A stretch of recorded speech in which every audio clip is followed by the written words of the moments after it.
Meskipun tidak kerja, Meskipun tidak kerja, bisa dapat uang. bisa. Dengan tujuan, dengan spiritual saya bisa kaya. Tapi nyatanya bisa kaya toh.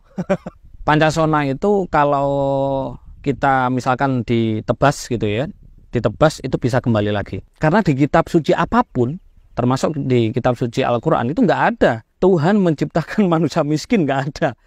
Apalagi kalau punya mindset kalau nggak kerja nggak makan, itu mindset parah itu kan. Ya, selalu harus dimindsetkan supaya masuk alam bawah sadar. Karena semua ucapan-ucapan kita itu selalu masuk alam bawah sadar, direkam alam bawah sadar. Karena alam bawah sadar itu merekam semua kata-kata, mindset yang kita ucapkan, hati yang kita ciptakan, pikiran yang kita muncul itu semua direkam. Baik itu buruk maupun jelek, itu baik semua direkam dan itu pasti terjadi. Pasti terjadi. Pasti. Berarti kita tidak boleh berbicara yang buruk dong. Itu makanya semua agama kenapa melarang kita berkata-kata buruk. 2000 agama yang pernah lahir di dunia, 2500 agama itu semuanya melarang kata-kata yang buruk. Melarang kata-kata yang buruk. Berarti kita harus positif energinya, kata-katanya, karena itu akan terjadi. Betul. Berarti kata-kata adalah doa. Kata-kata adalah doa. Itu kalau kebetulan, kalau saya kan orang Jawa ya, dari Kediri ya, otomatis saya dulu mondok pernah nyantren gitu kan. Di salah satu kutipan itu ada kutipan Arab ya, al-kalamu nisfu doa. Jadi kata-kata itu separuhnya doa gitu. Itu kalau dikata-katakan itu separuhnya, Mas. Apalagi kalau dibatin, otomatis tidak separuhnya, full. Dan itu pasti jadi kenyataan. Ada 3 hal yang tidak bisa dibohongi oleh alam bawah sadar. Betul. Makanya kenapa agama melarang kita, agama apapun ya, melarang kita berkata-kata yang jelek, ngomong yang jelek. Kenapa? Karena itu tadi, alam bawah sadar tidak menerima siapapun. Dia tidak mengenal siapapun. Misalkan Mas Ode ngomongin si A, misalkan si A itu jelek, si A itu miskin, otomatis yang diterima alam bawah sadar sebenarnya kita miskin. Oh gitu ya? Iya. Itu nanti pasti suatu saat ketika Mas Ode dalam kesuksesan di tinggi-tingginya, itu pasti nanti jatuh. Karena kita membicarakan orang. Itu yang pertama, tidak mengenal siapapun. Yang kedua, tidak pernah tidur. Tidak pernah tidur. Selalu merekam. Apapun kegiatan, apapun kata-kata, apapun yang kita pikirkan. Selalu direkam. Jadi pada saat tidur kalau kita mendengarkan sesuatu yang positif, itu direkam. Dan itu pasti jadi. Yang ketiga, tidak mengenal kata yang tidak punya objek.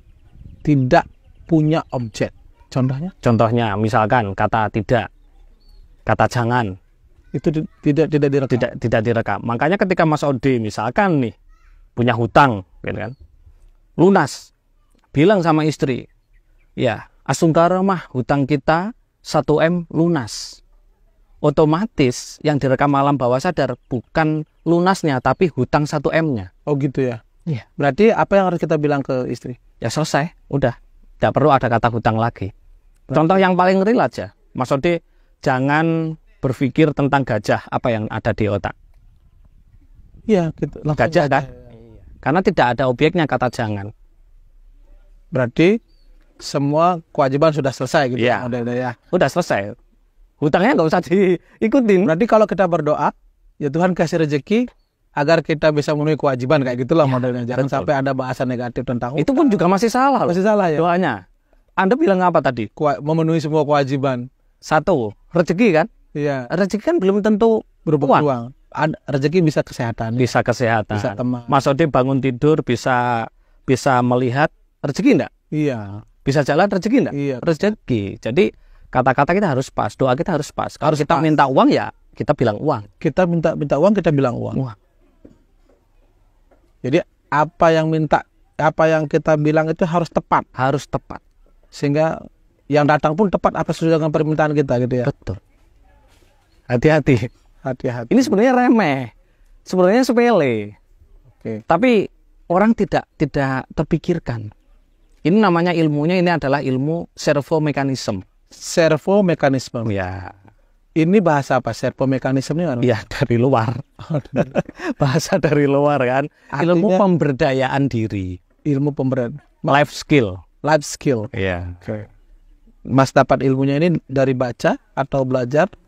Dari belajar, pertama dari kehidupan, terus membaca buku, belajar diaplikasikan, oh ini toh yang namanya ini, oh ini toh yang namanya. By the way, ini wajahnya masih muda banget. Sekarang masih Mas, sudah tua loh ini. Enggak. Udah tua loh ini. Ini sudah urbanan Mas ini. Enggak, wajahnya masih muda banget. Usia berapa sekarang? Usia sekarang 38.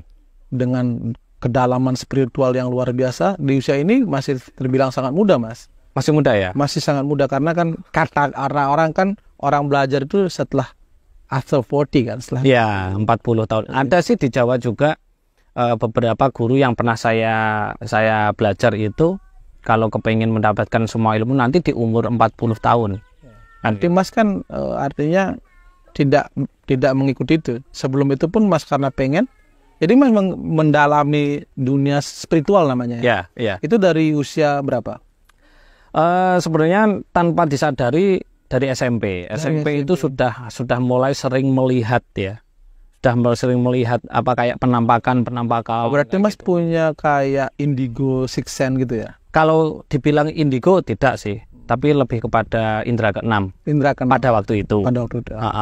Jadi tiba-tiba ada yang datang, tiba-tiba ada yang ngajak ngobrol. Oke. Gitu. Karena saya risih itu ya. Iya. Nggak nyaman. Akhirnya saya bilang sama ibu saya untuk menutup indera keenam. Ya, menutup. Akhirnya ibu saya pergi ke salah satu pondok di daerah saya, minta air, saya minum, tertutup. Oke. Cuman dari situ saya tetap menjalani puasa. Saya menjalankan puasa Senin Kamis itu mulai dari SMP kelas 2 SMP kelas 2. Waktu itu yang ada di benak Mas untuk puasa, kan Mas udah nggak mau nih ada six sense, tidak mau ada indera keenam. Tapi puasa yang ada di benak Mas itu apa? Yang ada di benak saya itu dulu saya nggak mau hidup sengsara. Oke, jadi karena meyakini dengan laku itu bisa merubah nasib. Oke. Kenapa saya nggak mau sengsara? Karena saya melihat keluarga saya kan orang miskin pada waktu itu. Saya lahir dari orang miskin kan gitu kan. Dan kakak-kakak saya itu semuanya nggak ada yang sekolah. Mas karena nggak ada biaya. Mas saudara berapa? Saya 12. Saudara 12. Dan Mas yang terakhir ke-12. Ke-12. Ini kalau bikin tim sepak bola, saya jadi cadangan. Karena udah cukup ya. Karena semuanya hidupnya sengsara, susah. Disitulah saya bahkan sekolah itu saya yang biayai ibu. Ibu saya utangnya banyak pada waktu itu. Utang untuk makan. Disitulah saya mulai nggak ada intuisi aja. Puasa menjalani spiritual ya. Pada waktu itu nggak ada guru kan. Yes, pokoknya menjalani spiritual puasa Senin Kamis itu. Keyakinan itu mulai dari kelas 2 SMP sampai semester 5. Sampai kuliah. Nggak pernah putus. Senin Kamis ya. Senin Kamis. Bahkan kalau secara keislaman dulu kan masih menjalani keislaman ya. Sholat tahajud. Ya, sholat tahajud itu sholat yang dilaksanakan pada waktu malam, Mas. Iya. Ya, malam itu tidak pernah bolong. Dan sholat untuk kekayaan, sholat duha itu juga tidak pernah bolong pada waktu itu. Karena sudah merasa bosanlah dengan kehidupan. Tapi semenjak lulus, saya dah nggak menjalankan itu semua. Semenjak lulus kuliah. Iya. Oke, terus setelah lulus kuliah, akhirnya beralih ke? Nah, mulai belajar tentang pendalaman spiritual. Pertama sekali belajar pendalaman spiritual ini dari buku atau berguru? Berguru, Mas. Berguru ya. Guru saya itu dari Bangil. Iya, namanya Gus Hasif namanya. Gus Hasif. Ya, mungkin assalamualaikum Gus Hasif. Mungkin melihat saya ya. Itu saya diberi laku pertama itu wiritan, Mas. Wiritan namanya. Wiritan itu satu malam saya harus berwirid 29.000 kali. 29.000. Jadi saya mulai wirid dan itu harus dilaksanakan di atas genteng. Naik ke atas rumah. Ke atas rumah. Itu pada waktu saya nggak di rumah, saya di Surabaya. Teman-teman yang mikirin ini udah gila atau apa? Ya, malam saya cuek aja. Pada waktu itu sudah nggak ada keinginan kaya, tapi lebih kepada menjadi seorang paranormal nanti dapat uang banyak kan gitu pikirannya. Siap. Nah, mungkin ini jalannya kan gitu kan.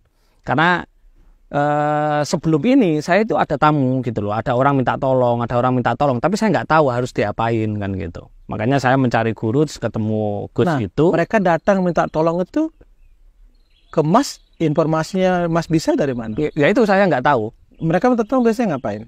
Ada yang rumah tangganya kurang dengan usia yang dengan muda. Usia pada waktu itu mungkin usia 22 kalau 21 kayaknya belum lulus itu. Dan mereka bisa menyelesaikan ketika Mas tolong dengan iya, bisa selesai. Bisa selesai. Nah, kembali ke wiridan itu. Itu selama Mas lakukan berapa bulan? Enggak berapa bulan, Mas. Tahun itu. Setiap hari naik genteng. Waduh, setiap hari naik genteng gitu. Mulai dari semester 7 ini kayaknya semester 7 sampai hampir lulus itu. Enggak main-main lakunya ya. Ya. Dan itu harus tekun ya. Harus tekun mulai jam 9 malam sampai subuh. Itu gini terus. Selama hari-hari, berhari-hari dan bertahun-tahun. Sampai tasbih itu, tahu tasbih ya? Tasbih yang buat wiritan teman-teman muslim itu kan hanya berapa ya? 100 ya kayaknya. 108 kok. 100 ya, ya. Itu sampai tak tambahi 29. Karena kan 29.000. Nanti munternya beribu-ribu itu. Sampai gini-gini Mas itu. Ketika sudah masuk di jam 3, jam 2 sampai gini-gini ya. Tapi Mas tekun di sana. Tekun. Ketekunannya karena niat pengen jadi paranormal. Agar terbebas dari kemiskinan. Iya. Kan pikiran saya ketika kayaknya kalau nggak dapat uang banyak itu ketika nggak kerja berarti apa? Jadi paranormal, Mas. Bener nggak? Kan gitu. Saya nggak kepikiran. Loh iya bener loh. Tapi bener jadi paranormal loh saya pada waktu itu. Karena memang mungkin ya sudah ada bakat dari kecil sehingga kalau orang 3 hari aja udah bosan. Karena bagi saya kesuksesan itu diperoleh ketika mempunyai keinginan yang sangat kuat, dan benar-benar niat yang lurus. Keinginan dan niat. Iya. Itu yang bikin sukses. Betul. Apapun itu. Mau sukses mau di bidang spiritual, yeah. mau bidang bisnis. Iya. Oke. Dan melanjutkan setelah lulus ganti guru. Nah, di situ mulai pertama dengan Gus Hasib tadi. Nah, setelah selesai lakunya itu setelah laku lagi belajar sama orang lain lagi. Belajar sama orang lain itu pun tidak sengaja. Oke. Tidak sengajanya karena saya skripsi pada waktu itu dengan judul skripsi saya itu Kesempurnaan Hidup Sejati menurut kitab Wedatama karangan Kanjeng Gusti Pangeran Adipati Arya Mangkunegaran IV. By the way, ntar jurusan kuliahnya apa kok? Dalam sekali judul skripsinya ini.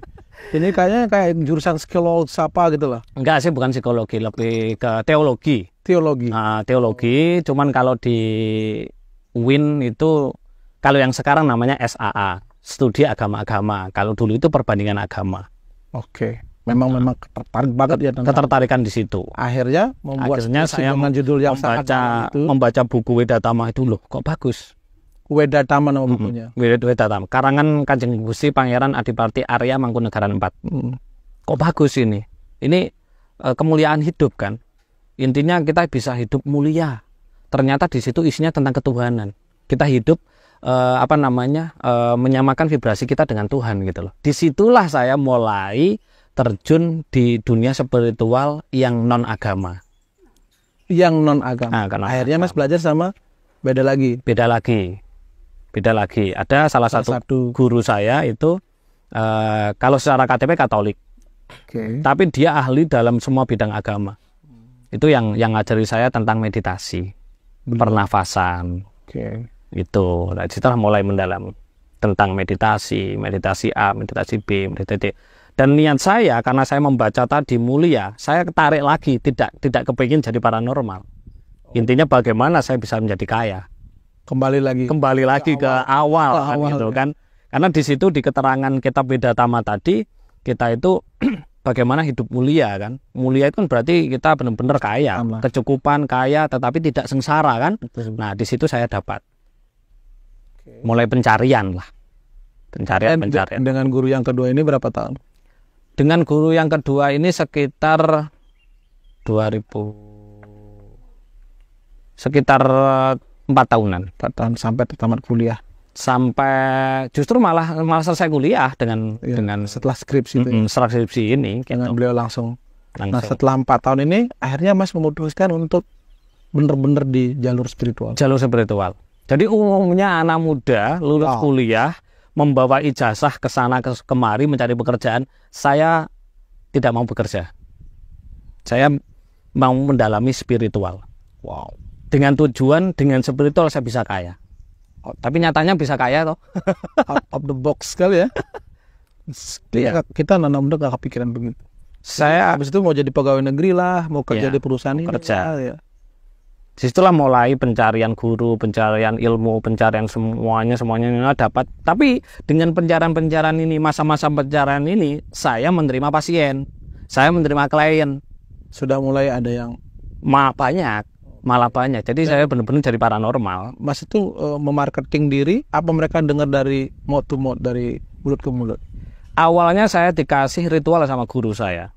Kalau mau kamu rame jadi paranormalnya, kamu lakukan ritual ini. Ini kamu pendem itu ya. Kamu kubur, tanam di depan rumah. Dari situ udah wis paranormal rame banget. Banyak pasien, banyak klien. Berarti semua tuh ada lakunya. Ada lakunya yang dilakukan. Dan Mas meyakini itu. Meyakini. Nah sekarang gitu, Mas banyak punya buku, banyak bertanya dengan guru kan. Saya sih agak bingung tentang spiritual, supranatural, klinik, apalah gitu. Dari versi Mas. Dari versi saya. Perbedaan spiritual, supranatural, supernatural, klinik, apa sih sebenarnya itu? Oke. Mungkin hari ini teman-teman itu memahami bahwa yang namanya tentang pergaiban, tentang astral ya, atau demit gitu kan, jin dan lain itu mungkin memahami semua itu spiritual. Iya. Tidak loh. Tidak. Ini harus dipahami loh. Beda loh. Ada spiritual, ada supranatural, ada supernatural. Iya. Oke. Ini harus dipahami. Kalau yang berurusan dengan klinik, laku-laku tirakat yang klinik gitu ya.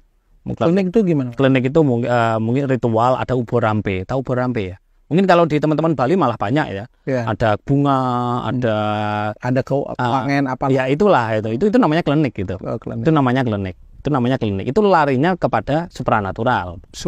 Supranatural. Jadi kita melihat tentang makhluk gaib, makhluk astral, atau itu namanya supranatural. Kalau itu fungsinya kesaktian. Untuk kesaktian. Iya, untuk kesaktian. Jadi ada ilmu yang namanya rawa rontek, pancasona, ilmu pengasian. Itu memang ada. Pelet ada. Terus santet. Saya dengarnya itu dulu sandiwara, nini pelet, rawa rontek. Itu saya pikir itu hanya imajinasi orang untuk cerita. Enggak. Itu mbah saya namanya, mbah buyut saya namanya Mbah Sri Banon. Buyut itu kumpi ya? Di atas kakek ya? Di atas kakek. Kumpi. Kalau orang Bali apa? Kumpi. Ya. Kumpi itu dia punya ilmu pancasona. Pancasona dan rawa rontek. Pancasona itu contoh ilmunya gimana? Pancasona itu kalau kita misalkan ditebas gitu ya. Ditebas itu bisa kembali lagi. Biarpun luka. Langsung diginin kembali lagi. Itu pancasona. Wow. Tapi itu bisa diilmiahkan loh.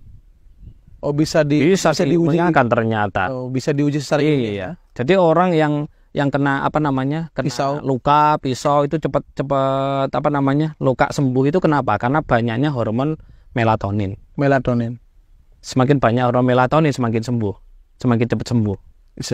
Kalau dites secara gini ya, logika ya. Secara logika itu, secara medisnya seperti itu. Kalau yang kedua rawa rontek contohnya? Rawa rontek kalau kena tanah. Misalkan putus gitu, mati kena tanah, hidup lagi. Wow, hidup lagi. Meskipun ditembak. Asal kena tanah hidup lagi. Iya.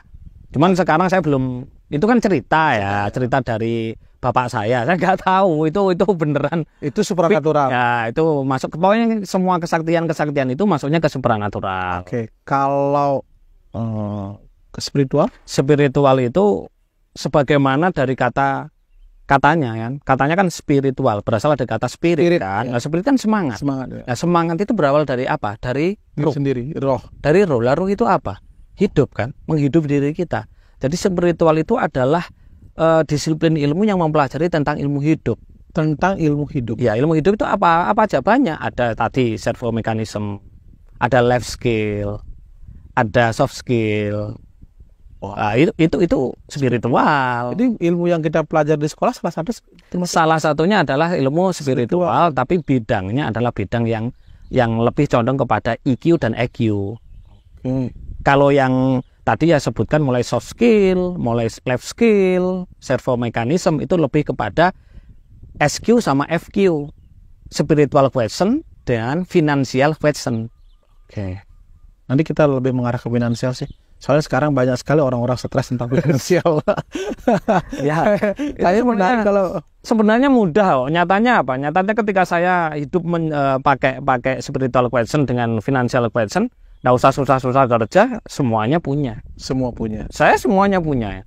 Kalau mau sombong bisa, nggak saya. Nanti kita mengarah ke lebih detail tentang itu. Iya. Sekarang kita spiritual sudah, supranatural Sudah. yang Supernatural. super. Nah, supernatural itu adalah disiplin ilmu yang mempelajari tentang kemanusiaan. Tentang kemanusiaan. Kalau yang spiritual tadi tentang lebih kepada ketuhanan. Oke. Ya kan ruh tadi saya bilang. Kalau yang supernatural itu lebih kepada kemanusiaan. Contohnya manusia itu sikap sifatnya apa?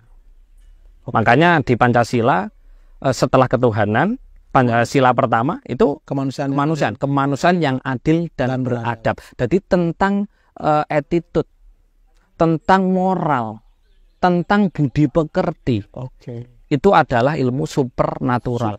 Supernatural kan berarti bersih, alami. Super itu berarti kan besar kan, kuat. Berarti manusia itu sebenarnya avatar. Kata lainnya adalah avatar. Kita kembali kepada avatar kita. Jadi manusia itu sebenarnya percikan Tuhan kan, sakti, kaya. Kalau di Hindu bagian dari Brahman dan bagian dari Brahman kan gitu kan. Ya, sama aja. Di dalam Islam kan takdirkan ruhku, berarti kan ada di dalam diri kita. Dan manusia kan kaya sebenarnya. Ini bisa dikombinasikan ketiga-tiganya ya? Bisa. Cuman sekarang ini permasalahannya di luar sana teman-teman banyak yang jumbo. Apa itu jumbo itu? Jumbo itu apa sih? Rancu gitu loh. Ilmu spiritual semuanya dibilang klinik, dibilang spiritual. Terus tentang persantetan dibilang spiritual, pengasihan spiritual, pelet spiritual. Oh tidak, ada sendiri-sendiri. Nah itu, itu pembagiannya. Berarti kalau orang belajar psikologi yang begitu dia supernatural jadinya. Supernatural, lebih kepada supernatural karena memahami tentang karakter jiwa seseorang. Tuh. Kembali ke spiritual, ketika Mas sekarang mendalami spiritual, dari semua itu Mas bisa merangkum sehingga Mas menciptakan sesuatu yang saya lihat di baju Mas itu ada RK. Ya, jadi Mas merangkum dari semua yang Mas pelajari tentang spiritual dan Mas membuat sendiri spiritual secara simpel dengan sebutan RK. Ya. RK itu kepanjangannya Mas? RK itu kepanjangan dari relax coincidence. Relax, oke lah kita tahu bahwa relax itu adalah sesuatu yang santai. Coincidence apa? Coincidence itu adalah kebetulan atau keajaiban lah kalau bahasa saya. Jadi kalau manusia benar-benar mau menerima hidupnya, mau relax, itu semua keberuntungan, keajaiban itu pasti datang. Kalau dia menerima hidupnya, keberuntungan akan datang. Nah, kan kebanyakan orang nggak mau menerima hidupnya, susah nggak diterima, banyak hutang nggak menerima, lebih kepada mengeluh, lebih kepada marah, menyalahkan orang lain, menyalahkan Tuhan, menyalahkan nasib. Kan gitu. Nah sekarang kalau teman-teman nih ingin belajar tentang relax coincidence, sesuatu yang menerima sehingga datang keajaiban dalam hidupnya. Ya. Gimana caranya? Sebenarnya bukan bagaimana teman-teman belajar gitu, enggak ya. Saya berikan sedikit ilmu hidup dulu sebelum ke RK ya. Jadi sebenarnya kita diciptakan Tuhan ke dunia ini pasti takdirnya kaya. Pasti. Takdirnya kaya. Pasti. Semua manusia pasti kaya. Manusia pasti kaya. Percaya enggak? Belum. Belum percaya. Belum. Sekarang saya tanya, Mas Odi sudah menikah? Sudah. Punya anak? Punya. Ketika anak lahir, Apakah anak itu Mas Odi tendang suruh cari makan sendiri? Enggak. Itu padahal Mas Odi manusia loh, bukan Tuhan loh. Iya. Pasti anaknya Mas Odi disiapkan kan? Disiapkan apanya? Disiapkan bekalnya. Pasti dipelihara, dirawat, dikasih yang terbaik. Betul. Kan gitu. Sama. Ketika Tuhan menciptakan makhluknya, itu semua bekal sudah dikasih. Semua bekal dari kasih. Makanya di beberapa agama mungkin Mas Odi juga mengenal yang namanya takdir. Iya. Iya kan? Takdir ada yang bisa dirubah, ada yang nggak bisa dirubah. Oke. Ya kan? Nah, salah satunya takdir manusia itu kaya. Salah satunya takdir manusia itu kaya. Karena di kitab suci apapun, termasuk di kitab suci Al-Qur'an itu nggak ada Tuhan menciptakan manusia miskin, nggak ada. Kalau Mas Ode mau mencari di kitab apapun, kalau Tuhan menciptakan miskin, gitu kan, minta apapun tak kasih, Pajero tak kasih. Nggak ada. Nggak ada itu. Ada nggak di agamanya? Saya malah nggak pernah baca Nggak pernah kan? Apalagi saya yang dulunya juga ustadz kan gitu kan. Nggak ada, adanya adalah dulunya. Sekarang masih ya. Dekat. Ya wis ya. Nggak apa-apa. Oh, nggak apa-apa, oke. Nggak ada. Saya membaca di kitab suci Al-Quran itu nggak ada yang namanya Tuhan menciptakan orang miskin, nggak ada. Adanya adalah Tuhan menciptakan manusia berkecukupan. Dan kaya itu ada ayatnya. Oke. Berarti ini bukti bahwa Tuhan menciptakan makhluknya itu semua sudah ada bekalnya. Dan takdirnya sama. Sekarang saya tanya, orang di Bali paling kaya siapa, Mas? Nggak tahu. Nggak tahu ya. Mungkin dia mungkin orang lah, mungkin pernah kenal seseorang yang dianggap kaya lah. Kalau Cok Kris lah. Cok Kris ya. Dia manusia bukan? Manusia. Dia makan nggak? Makan. Mas Ode makan? Makan kan? Dia punya hidung? Punya. Sama Mas Ode juga punya kan? Yep. Lubang hidungnya sama nggak? Sama, dua. Sama. Oh, yang kelihatan fisik aja sama loh. Oke. Apalagi takdir tentang kelimpahan uangnya itu sama. Sama ya. Sama. Cuman pertanyaannya kenapa manusia ada yang miskin, ada yang kaya, ada yang setengah kaya, ada yang susah banget, ada yang permanen miskinnya. Itu karena plasenta takdirnya itu bocor. Plasenta takdirnya bocor. Iya. Bocornya karena? Karena sikap dan sifatnya. Sikap dan sifat. Ya. Misalkan sikapnya suka marah, suka dendam, pegel, mangkel, sering menyakiti istri, sering menyakiti anak, saudara lain. Itu kan mengakibatkan plasenta takdirnya itu bocor dan takdir itu dia lari kepada orang yang disakiti. Makanya di agama Islam ada beberapa kiai, ustadz bilang jangan ghibah, jangan menyakiti orang lain, nanti pahalamu pindah. Itu bisa dijelaskan secara fisika kuantum loh. Secara fisikal kuantum. Secara ilmiah bisa loh. Berarti nggak boleh ngegosip ya? Nggak boleh. Apalagi ngegosip tadi gunanya apa? Alam bawah sadar tidak mengenal orang lain. Siapapun. Orang lain. Jadi ketika kita ngomongin jelek orang lain, yang terekam lah kita jelek kan? Jelek, iya. Wow. Makanya pernah nggak Mas Ode melihat orang dia kayak nggak punya masalah, fan-fan aja, bisnisnya juga bagus, tiba-tiba jatuh? Pernah nggak? Sering, banyak kan? Ada. Bisa jadi orang itu sering ngomongin orang-orang yang miskin, orang jelek. Akhirnya apa? Yang diterima di alam bawah sadarnya adalah dirinya. Makanya daripada ngomongin orang-orang yang miskin, teman-teman ya, daripada ngomongin orang jelek-jelek, mending ngomongin orang yang kaya-kaya. Tapi seru kalau ngomongin orang dulu. Jelek. Oh seru, karena itu memang tipuan. Tipuan dualisme manusia kan? Malah kalau di TV itu yang tentang gosip, tentang perceraian banyak yang nonton. Kalau sukses malah orang gitu diabaikan. Makanya coba lihat para artis-artis itu Mas Ode, mungkin si A gitu ya, sekali membuat berita heboh, ya, berapa miliar dia dapat? Yep. Ya, secara ilmu agama tadi pahalanya pindah kan, partikelnya pindah, partikel takdir uang pindah kan. Makanya kita kalau mau miskin kan gitu, ya tinggal aja kita mentransfer takdir kita musuhin orang, kita dendam pada orang, kita sakitin orang. Oke. Berarti secara ilmu kejiwaan sebelum kita memakai RK, hari kita harus positif banget. Iya. Berbicara, bertindak, berpikir. Betul. Bukan sebelum mengikuti RK. justru ketika seperti itu ikuti RK. Karena ketika orang-orang secara itu kan secara spiritualnya ya tadi, secara agama dan spiritualnya. Secara medis ketika orang-orang itu dia marah, pegel, mangkel, dongkol gitu kan, dendam gitu kan, otomatis ada hormon yang terproduksi, hormon kesetresan namanya. Dan itu hormon kesetresan ada 3 Mas Odi. Hormon kesetresan ada 3? Ada 3 macam. Ada hormon kortisol, norepinefrin, sama adrenalin. Nah, hormon kortisol ini yang paling bahaya. Kortisol itu contohnya? Hormon kortisol itu adalah hormon di mana dia hormon kalau dia berlebihan di dalam tubuh kita bisa mendapatkan penyakit yang namanya sindrom cirrhosis. Ketakutan, kekhawatiran, bahkan ketika hormon itu banyak di dalam tubuh kita, itu memicu penyakit kronis. Ini kalau sudah terproduksi 3 hormon kesetresan ini di dalam diri kita, dia akan merubah sistem hormonal di dalam tubuh. Yang sistem hormonalnya harusnya balance antara hormon kebahagiaan dan hormon kesetresan, atau mungkin lebih dominan hormon kebahagiaan.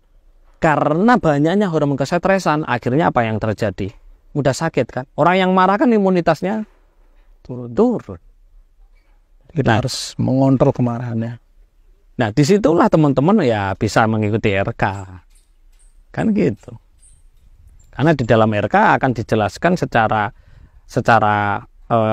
logika, secara fisika kuantum, secara agama, spiritual, bahwa manusia hidup itu seperti apa gitu loh, untuk kaya kan gitu. Makanya nggak heran kalau Pak Gede dikit-dikit bangun karena vibrasinya dapat. Anda sedang undang-undang sering orang kesini ya, biar terus dapat vibrasi. Iya. Nanti kita undang ke warung saya dah. Siap. Nah, kembali ke RK Mas. Ini sekarang cenderung keresahan di masyarakat itu orang mengeluh tentang ekonomi, tentang kehidupan lah. Nah, seandainya mereka ingin belajar tentang RK, kira-kira seperti apa caranya Mas? Sehingga mereka bisa belajar untuk kembali kayak Mas, mencari solusi dari keresahan-keresahan yang mereka, entah itu dari mentalitas, entah finansialnya. Ya tinggal daftar aja Mas sebenarnya. Daftar ya kan, ada di YouTube kan ada, di IG ada, di sosmed ada kan. Tinggal cetik. Ada adminnya. Ada adminnya. Sebenarnya itu tadi loh, kelemahannya orang-orang, kenapa orang-orang itu bisa resah tentang ekonomi, resah tentang finansial, apalagi kalau punya mindset kalau nggak kerja nggak makan, itu mindset parah itu kan. Ini kalau sudah dipasang di mindset kita, berarti kalau nggak kerja nggak dapat uang, kan gitu kan. Nah, di sini permasalahannya apa? Permasalahannya adalah financial question-nya sama spiritual question-nya tidak aktif. Spiritual question. Kecerdasan spiritualnya sama kecerdasan finansialnya itu tidak aktif. Makanya orang bingung. Nah, kenapa ya kecerdasan ini nggak bisa aktif? Karena banyaknya hormon kesetresan tadi. Nah, hormon kesetresan tadi ketika lebih banyak lebih dominan dalam diri kita, akan mematikan fungsi kecerdasan 2 itu. Kecerdasan 2 itu didapat ketika gland pineal itu aktif. Gland pineal itu adanya di tengah-tengah antara otak kanan, otak kiri, di tengah itu ada namanya gland pineal.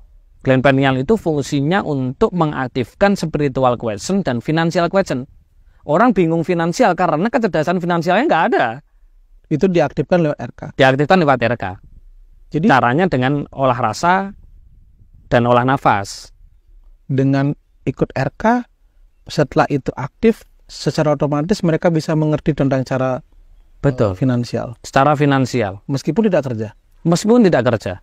Bisa dapat uang. Bisa. Karena kan takdirnya tadi kaya. Makanya di agama Islam itu kan, kenapa? Mohon maaf ya teman-teman, saya ngomongin Islam karena saya kan di basicnya kan Muslim ya, dan saya mondok berkali-kali dan sekolah mulai dari TK sampai perguruan tinggi sampai S2 juga keislaman kan. Oke. Karena tadi lupa saya tentang kekayaan. Tentang kekayaan tadi kan udah dipasti, udah ditakdirkan. Tinggal bagaimana kita menjemput takdir. Di dalam agama Islam, makanya orang bekerja itu bukan untuk mencari uang, Mas. Terus beribadah.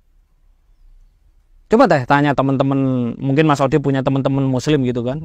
Sebenarnya secara keislaman itu orang bekerja itu apa? Ibadah. Untuk mencari uang atau ibadah? Pasti jawabannya ibadah. Berarti di sini dari penjelasan seperti ini jelas bahwa takdir finansial, takdir manusia itu sudah dijamin oleh Tuhan. Berarti kan kita tinggal menyamakan vibrasi kita aja dengan Tuhan. Apanya yang disamakan? Sikap sifatnya.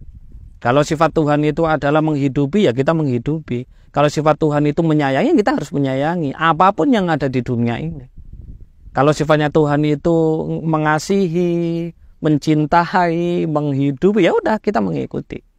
Sehingga muncullah kecerdasan spiritual itu ya, dan finansial. Jadi otomatis nanti kecerdasan finansial kalau sudah mengikuti terapi RK tadi, dia akan tahu sendiri untuk mendapatkan uang itu bagaimana gitu loh. Secara otomatis ide. Iya, karena kan kecerdasan.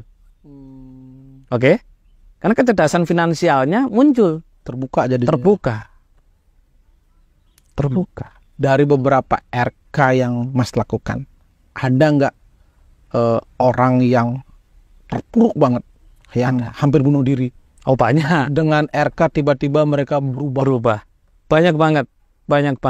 Ada selama saya ber-RK itu ada loh yang perempuan orang Jogja kalau nggak salah, dulu ikutnya di Jogja tapi saya lupa orang mana, itu punya hutang 75M. 75M. Ya dia udah lanjut usia, bahkan suami cerai. Oke. Karena saking banyaknya hutangnya. Akhirnya sekarang kembali lagi. Wow. Kembali lagi mulai tertata, muncul lagi keuangannya. Dan lunas. Kalau 75M terakhir saya komunikasi itu tinggal sekitar 30-an. Berarti 45 udah bisa kebayar ya? Kebayar. Itu. Dan banyak banget, ada yang 35M, 32M. Rata-rata yang ikut cuma punya hutang semua. Berarti mereka sudah benar-benar kepepet. Akhirnya mencoba karena mendengar itu. Ya. Apalagi orang yang sudah terjebak pada sesuatu seperti itu, mindset dan kata-katanya kan pasti selalu negatif. Ya, karena dia sudah yang diomongkan selalu hutang, bagaimana cara melunasi hutang. Akhirnya yang terjadi ya hutang, terus hutang. Karena Tuhan sesuai dengan prasangka hambanya. Tuhan itu sesuai dengan apa yang kita rasa. Apa yang kita rasa dan apa yang kita ucapkan. Betul. Kalau kita merasakan bahwa kita kaya, ya Tuhan pasti menjadikan kaya. Kalau kita merasakan terpuruk, ya pasti terpuruk.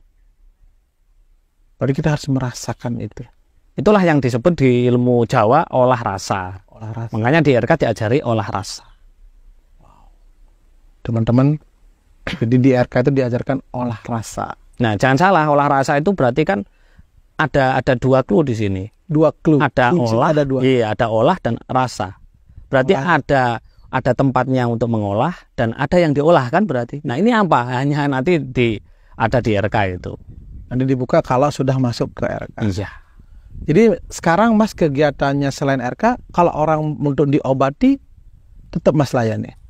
Kalau untuk jadi paranormal, ya mengobati orang sakit. Enggak. Oh, lebih kan udah kaya sekarang. kan tadi kan di awal saya bilang tujuannya jadi paranormal untuk menjadi orang kaya. Kalau udah kaya sekarang fokus di usaha, bisnis, dan ini ngajarin orang-orang menjadi manusia kaya, kan gitu kan? Untuk menjadi orang kaya, santai, tenang-tenang, ketawa-ketiwi, uang datang sendiri kan gitu kan? Ini kesannya kok kayak sombong jadinya. Bukan sombong, memang ada. Loh, kemarin itu ya 1 minggu yang lalu itu saya dapat telepon dari Pacitan, itu orangnya itu kena tipu 3M. Oke. Kan nggak ngerti RK kan gitu kan. Akhirnya saya diminta untuk ngerituali dia supaya uangnya keluar. Uangnya dari orang yang menipu gitu loh. Oh. Ya saya bilang gini, Mas, saya udah libur jadi paranormal. Karena saya udah kaya gitu. Kalau Masnya kepingin uang 3M itu keluar, ikhlaskan, Mas. Diikhlaskan. Karena kan hakikatnya gini, misalkan nih, si A tadi kenapa kena tipu? Si A tadi kenapa dihutangi orang dan orang itu lari? Sejatinya yang menggerakkan orang itu siapa, Mas? Diri sendiri. Tuhan. Tuhan, oke. Kan nggak mungkin ketika kita nggak amanah dengan harta kita, Tuhan datang sendiri sini tak ambil, kan nggak gitu. Pasti ada kepanjangan toh. Ada yang diperintah kan. Ada yang menggerakkan si A untuk menipu dia, itu kan Tuhan. Oke. Berarti hakikatnya si A ini kenapa ditipu, karena dia nggak amanah dengan uang itu. Oh gitu.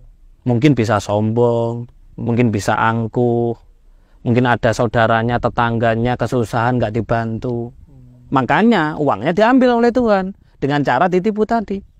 Kalau mau kembali lagi, ya kita harus memantaskan diri kita untuk Tuhan melihat kita sudah pantas menerima uang banyak lagi. Apa kembali kepada apa? Manusia baik tadi.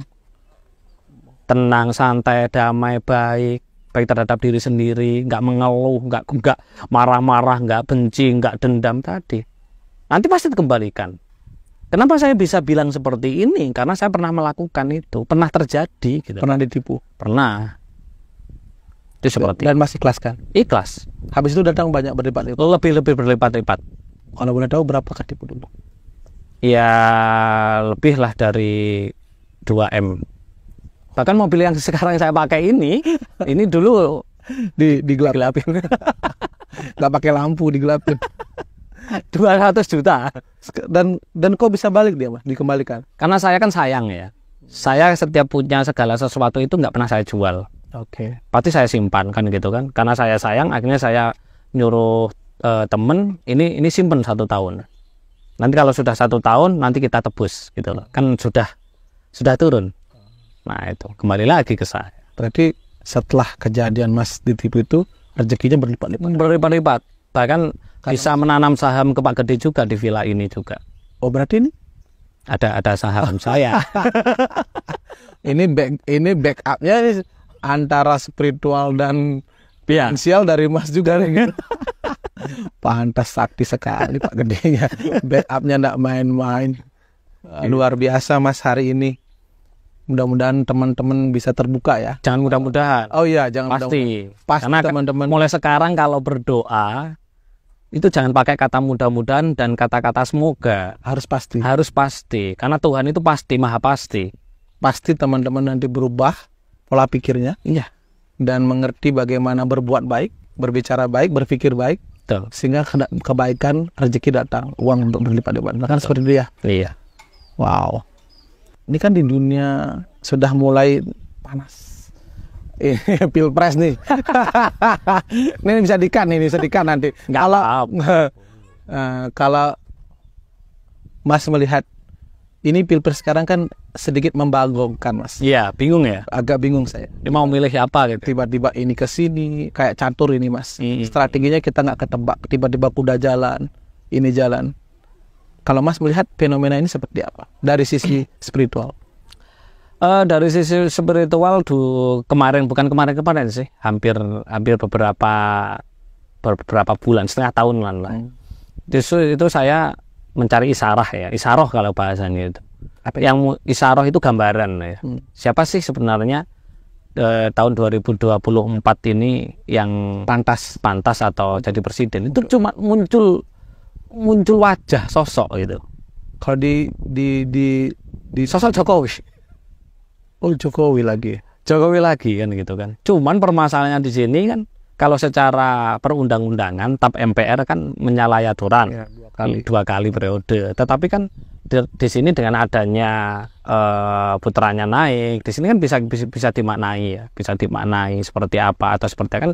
Jadi untuk masalah lagi panas tentang pilpres ini saya belum bisa. Tapi kalau menjawab dari renungan kayaknya mengarah seperti itu. Mengarah ke sana gitu loh. Entah ini dari keturunannya, entah ini nanti ada gara-gara gonjang-ganjing sehingga beliau pegang lagi, kan kita nggak tahu. Yang penting kita sebagai warga negara yang baik ya kita tetap memilih gitu kan. Yang memilih, tapi kita memilihnya harus melihat yang lebih Nusantara, yang benar-benar Nusantara kan gitu, mengayomi dan lain-lain. Mungkin dari pengalaman kita nggak perlu menjelekan ya, yang namanya di dunia itu kan isinya dualisme, ada baik ada buruk kan gitu kan. Kita sebagai warga negara yang baik ya, siapapun yang disodorkan oleh pemerintah, calonnya si A, si B, si C ya kita pilih yang terbaik sesuai dengan hati kita. Kan kita bisa melihat dari ke belakang.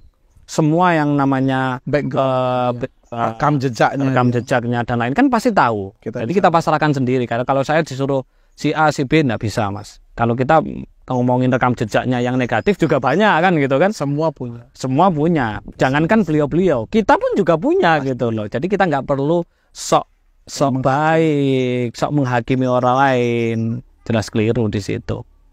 Itu sih kalau menurut saya. Jadi itu salah saya sih. Tapi untuk saat ini saya harus memilih siapa, saya belum bisa menjawab.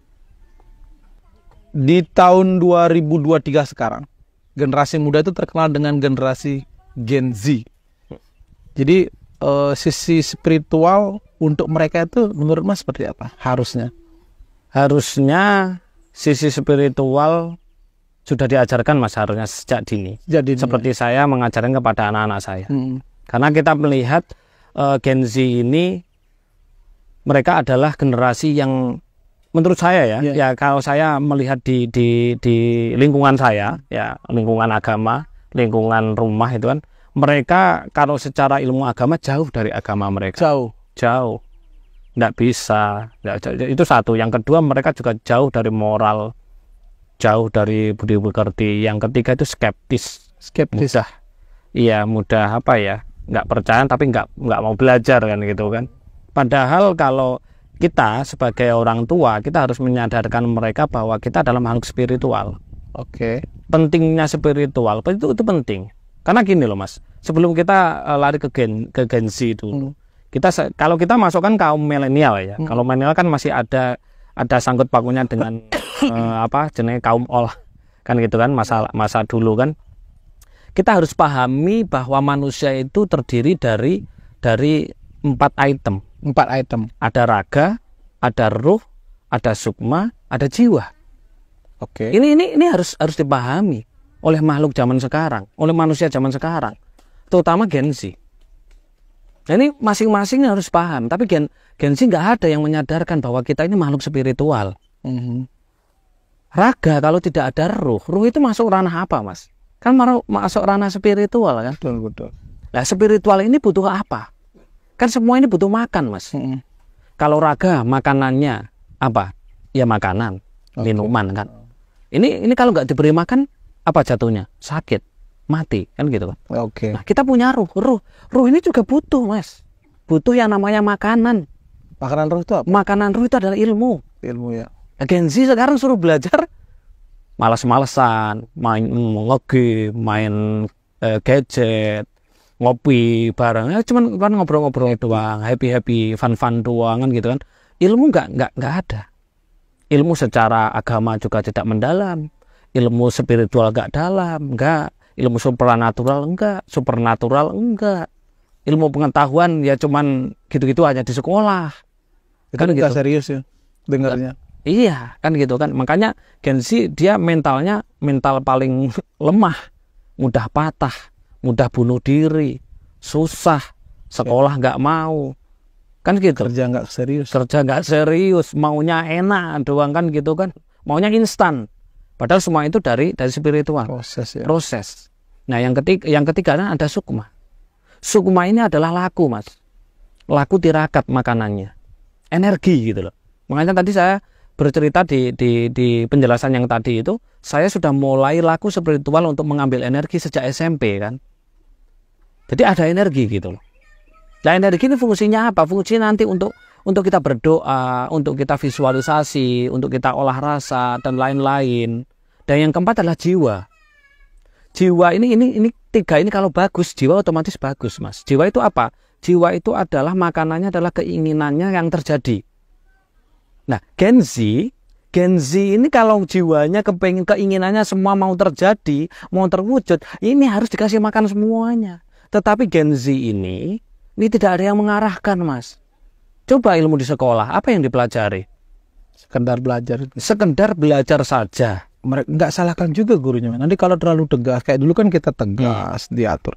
Nanti dia lapor ke orang tuanya ke sekolah marah-marah. Ya, kan ada faktor juga, ada orang tua juga kan yang bikin anak manja kan. Betul. Itu karena apa? Karena pemahaman tentang spiritual itu nggak ada. baik orang tuanya, baik gurunya maupun anak-anak. Kalau zaman kita dulu kita di jewer sama Malah- guru, di rumah dua Malah kali jewer. ditambahin kan? Iya, karena dianggap tidak mungkin kita dijewer kalau nggak salah kan. Kalau sekarang coba jewer anak orang Langsung. langsung Lapor. melaporkan dia Nah, dianggap itu karena nggak paham. Itu karena nggak paham bahwa orang tua tidak paham spiritual, terlalu sayang. Kalau kita terlalu sayang kepada anak saya, ya anak-anak kita otomatis nanti dewasa pasti nangis. karena dia tidak melewati proses. Semua kita siapkan ya. Iya, betul. Makanya saya mendidik anak saya itu, walaupun saya bisa memberikan apapun, nggak tak berikan. Bahkan HP pun kelas 4 SMP nggak pegang HP loh. SMP kelas 4 SD itu nggak pegang HP. Anak saya yang kecil tadi nggak pegang HP. Jarang lah ya. Jarang anak-anak sekarang yang nggak pegang HP, jarang. Malah dari bayi udah dikasih HP biar mau diem, biar mamanya bisa melakukan yang lain kan. Yang paling bagus ya, kalau Mas Ode main ke rumah saya Pare itu, anak saya yang kelas 4 tadi, dia jualan Mas. Sudah belajar Sudah jualan wiraswasta. Jualan ciki-cikian. Snack. Diajarkan untuk belajar Saya jadi ajarkan. entrepreneur ya. Betul sekali. Karena apa? Karena saya meyakini hari ini. Jadi hari ini kalau anak saya nggak diajari ilmu life skill Life skill. dan soft skill itu, Nanti bahkan saya usul ke di sekolahnya, tolong pelajaran di sekolah jangan dikasih PR. Jadi Asungkara, alhamdulillah setelah saya membuat anjuran seperti itu, nggak ada lagi PR Mas. Karena PR itu ngajari seorang anak punya beban. Punya mental, beban mental.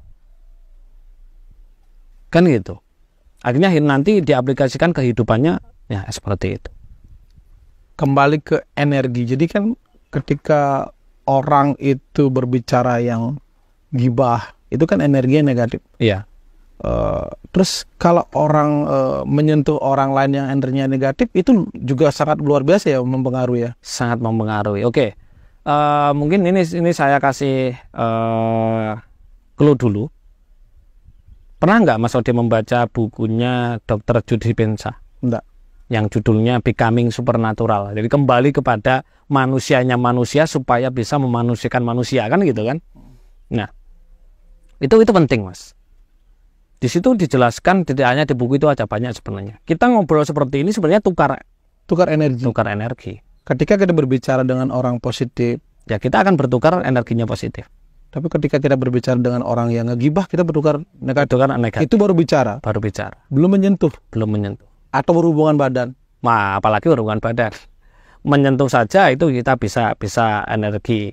Makanya energi pindah kan. Makanya di beberapa, mungkin Mas Ode pernah bilang ya, pernah dengar lah intinya. Kalau kita berteman dengan siapapun, kalau kita berteman dengan orang-orang pengangguran, ya pasti jadi pengangguran kan. Kalau kita berteman dengan para pengusaha, ya kita jadi pengusaha. Itu tadi, karena apa? Di buku tadi dijelaskan ada medan elektromagnetik. Kalau di Jawa, kalau di ilmu spiritual dikenal dengan aura. Makanya kita harus benar-benar meneliti kita ini berbicara dengan siapa. Yang jangan perbolehkan semua orang menyentuh diri kita. Jangan perbolehkan. Apalagi sampai berhubungan badan. Berhubungan badan terutama, mohon maaf ya teman-teman yang suka berhubungan badan dengan katakanlah PSK. Ya PSK gitu kan. Coba lihat kehidupannya PSK seperti apa. Apakah dia happy? Enggak, kelihatannya happy, ya kan? Kelihatannya mewah, tapi kan dalamnya energinya, batinnya, bahkan hidupnya amburadul, rumah tangganya amburadul. Itu kalau seorang, biasanya kadang-kadang orang kalau sukses akhirnya apa yang terjadi? Main kan? Iya. Punya uang banyak, itu langsungnya beli gitu kan? Akhirnya apa? Energi baiknya ini diambil oleh si PSK. Si energinya buruk PSK ini diambil ke sini. Itu bisa ya Membuat jatuh orang yang sebagai pengusaha sukses. Nah, Gen Z adalah suka main seperti itu. Anak-anak muda coba sekarang, coba lihat Mas. SMP ada udah mengenal pergaulan bebas. Karena tidak ada pemahaman tentang ilmu spiritual lingga dan yoni gitu loh. Bahayanya tentang, paling yang dikenal bahayanya nanti hamil di luar nikah, penyakit HIV/AIDS. Tapi secara dampak spiritualnya itu belum ya. Itu bisa dampak sepanjang hidup loh. Jauh loh finansialnya nanti. Jauh finansialnya ya. Kenapa? Karena medan elektromagnetiknya rusak, vibrasinya rusak. Ini tidak dipahami oleh Gen Z gitu loh. Dan Gen Z memandang sebelah mata tentang ilmu spiritual karena memang tidak menyalahkan. Karena ilmu spiritual juga banyak yang dipolitik, diselewengkan kan. Mungkin sulit penyampaiannya juga kan gitu kan. Nah itu. Makanya saya juga menghadirkan yang namanya RK Budi. RK Budi untuk anak-anak. RK Budi adalah RK untuk anak-anak. Yang tujuannya untuk menombol tools tentang moral budi pekerti. Itu ditombol, diaktifkan. Jadi teman-teman yang suka jajan, hati-hati. Itu kalau saya mau menjelaskan secara detail itu, aduh, itu bahaya banget. Bahaya banget. Baik secara fisik, penyakit, baik secara fisik, pun secara spiritual. Mau berspiritual seperti apapun, saya yakin nggak bisa.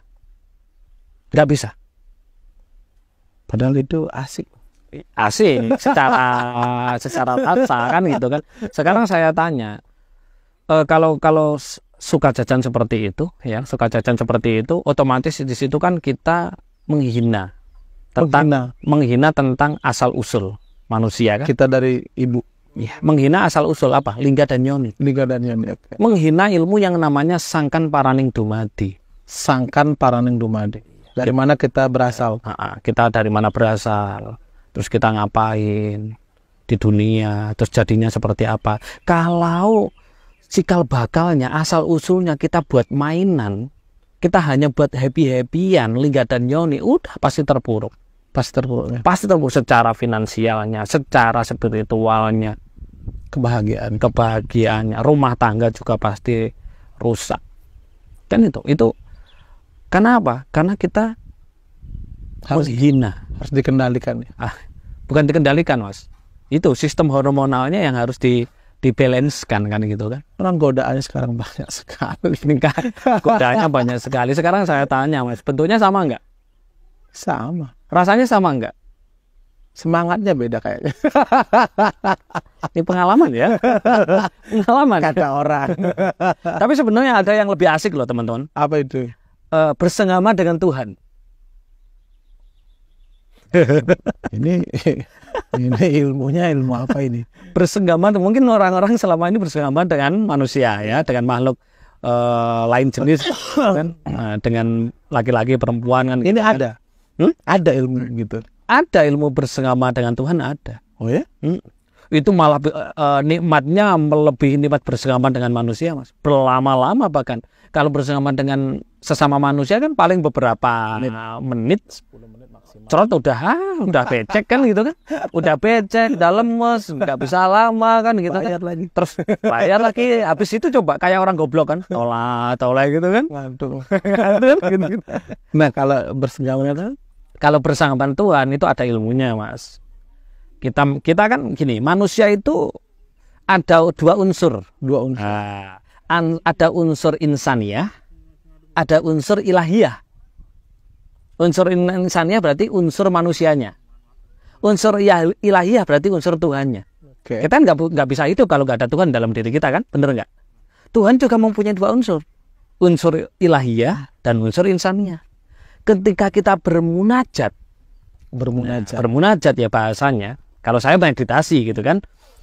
Ketika manusia benar-benar sudah dalam tahap yang paling tinggi keheningannya, kekhusuannya, munajatnya, unsur ilahiyah manusia naik, Mas. Keluar energi ilahiyah. Dia akan ditangkap oleh unsur insaniyahnya Tuhan. Disitulah akan bertemu, Mas.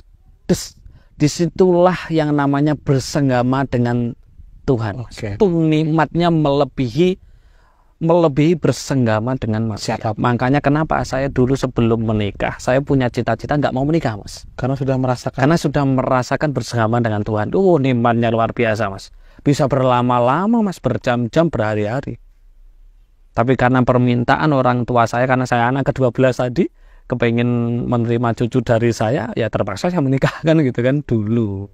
ternyata menikah juga asik, ada seninya kan gitu. Itu bersinggungan dengan Tuhan. Itu ada ilmunya Mas dengan meditasi. Dengan meditasi. Nah sekarang masih dilakukan? Sering. Makanya ada beberapa murid saya dulu ketika saya punya padepokan dulu, saya dulu punya padepokan Mas, namanya padepokan ASR, Alam Semesta Raya. Nah, kalau sekarang jadi RK, belum RK ya, sebelum RK. Kalau RK kan metode ya. Kalau ASR padepokan itu sampai detik ini ada 3 murid saya nggak mau menikah Mas. Iya, karena dia punya ilmu itu gitu loh. Karena dia sudah merasakan nikmatnya. Dia nggak bekerja Mas, tapi sampai sekarang hidup kaya raya, punya segalanya. Orang Semarang. Wow, orang Semarang salah satunya. Mas ini ilmunya dari kesehatan, hormon semua, kayaknya semua buku dibaca deh. Ya kalau Mas Ode mau main ke rumah saya, buku saya banyak kemana. Saya sendiri merasa keteteran nih. Ini istilah-istilah yang sangat-sangat tidak pernah saya dengar loh. Tidak pernah didengar ya? Iya, tentang hormon dan yang tadi itu. Banyak sekali. Saya punya buku banyak. Saya suka baca Mas. Suka baca. Karena baca adalah jendela dunia kan gitu. Itu dipadukan ke spiritual, ke fisika kuantum. Sehingga bisa menciptakan. Betul, sehingga bisa muncul. Bukan menciptakan, kalau menciptakan itu sombong. Ya. Intinya saya hanya menerima wisik aja. Wisik, pengetahuan dari Tuhan, akhirnya jadi solusi kan gitu kan. Baru kali ini loh Mas saya ngobrol sama orang spiritual yang menurut saya make sense. Tapi wajah saya kan nggak spiritual Mas. Saya nggak peduli, yang penting isinya. Kalau wajahnya, kalau wajahnya aja nanti. Kalau ngomongnya juga nggak ngawur ya saya nggak malah. Karena saya meyakini bahwa manusia itu kaya tadi gitu. Takdirnya kaya. Makanya manusia itu hidup di 2 plasenta kan selama hidup itu.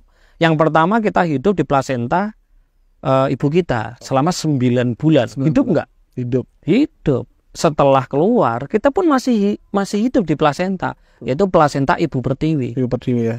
Kalau di Jawa dikenal dengan ibu pertiwi, bapaknya mana? Bopo Angkoso, bapak angkasa. Angkasa ya. Ibu pertiwi, bapak angkasa. Ya. Inilah yang menghidupi kita. Apa? Dunia. Semuanya ada Mas. Semuanya ada.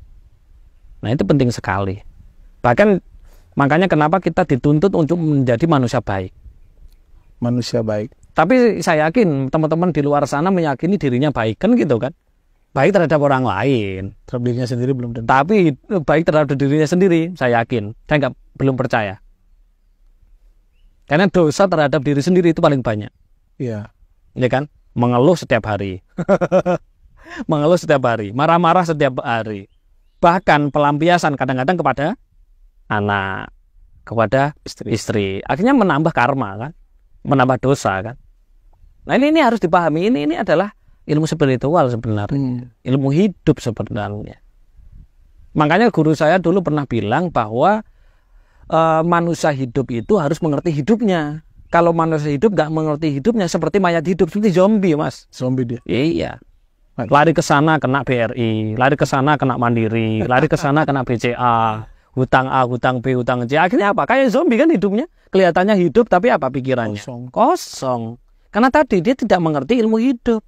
Kalau dia mengerti bahwa ilmu hidup dan dia mengerti bahwa dia hidup, dia adalah manusia kaya. Dan untuk menjadi kaya mudah sekali. Jadi manusia baik. Kalau menjadi manusia baik, nah, makanya sekarang saya tanya, semua harta benda yang ada di dunia ini berasal dari mana? Dari Tuhan.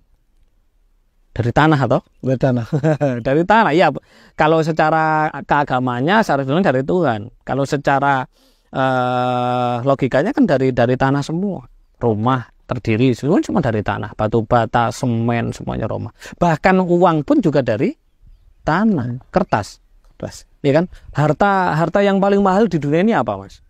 Kan kertas. Kertas ya? Kertas, bukan emas. Uang kertas. Emas nggak mahal, Mas. Yang mahal suratnya. Suratnya. Bener nggak? Tanah juga suratnya. Tanah itu yang mahal apanya? Sertifikatnya. Mobil sertifikatnya. Itu terbuat dari apa, Mas? Kertas. Kertas toh. Kertas terbuat dari mana? Dari kayu kan? Dari kayu. Kayu terbuat dari apa? Tumbuh di tanah lah. Dari tanah kan? Energi partikel tanah kan? Berarti kita terbuat dari apa raga kita? Tanah juga. Tanah. Berarti kita tinggal menyamakan dengan harta. Menyamakan apa? Sikap sifatnya. Oke, setelah kita ngobrol panjang, mungkin kita close statement ya. Ya, sudah kita ngobrol panjang, mungkin nanti kalau ada pertanyaan, kita ada sesi-sesi lain. Dan Mas juga kan ada YouTube-nya juga kan? Ada. Apa namanya YouTube-nya?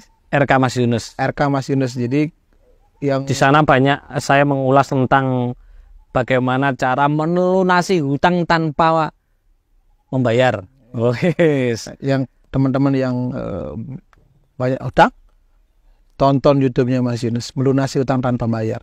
Ada bahayanya hutang, ada cara sungkeman kepada orang tua. Oh, sungkeman itu juga salah satu cara. Loh, orang tua itu kan kita dari mana, Mas? Lahir dari beliau kan, orang tua kita kan. Kalau kita berani dengan orang tua kita, udah fix pasti hidupnya susah. Durhaka. Itu dosa besar loh. Dosa besar. Nah, saya mengajarkan sungkeman kepada orang tua itu mensucikan, Mas. Mensucikan orang tua supaya ridho dengan kita, sehingga segala sesuatu itu hadir, diberkati. Mudah. Itu sudah banyak dilakukan oleh teman-teman. Sekarang kuat lah kata-kata mutiara terakhir untuk close statement hari ini kepada teman-teman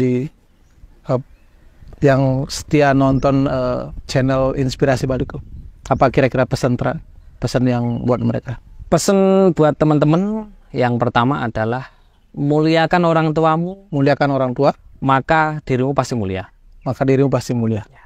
Kalau untuk teman-teman yang masih beragama, rahmati semua makhluk Tuhan, maka engkau pasti dirahmati oleh Tuhan. Untuk Gen Z, ayo belajar spiritual. Karena tanpa belajar spiritual, mental kalian lemah. Spiritual itu adalah berurusan dengan ruh, jiwa. Kalau ruhnya kuat, jiwa pasti kuat. Jiwa itu keinginan. Kalian pingin apapun pasti terpenuhi. Pingin iPhone 15. Jangan 15, 20, 31 terpenuhi. Kan belum hadir kan. Pasti terpenuhi. Karena sudah disiapkan yang kaya gitu. Yang terutama itu tadi poinnya. Yang dua tadi clue-nya ya. Hormati orang tua. Ya. Muliakan orang tua. Jadikan mereka raja. Kalau kalian teman-teman bisa menjadikan orang tuanya seperti raja, pasti teman-teman hidupnya berkelimpahan uangnya. Pasti, tidak mungkin tidak. Berkelimpahan. Ya, karena orang tua adalah Tuhan yang nyata. Tuhan yang nyata adalah orang tua. Yang kedua, rahmati makhluk-makhluk Tuhan, maka engkau akan dirahmati oleh Tuhan. Rahmat itu apa?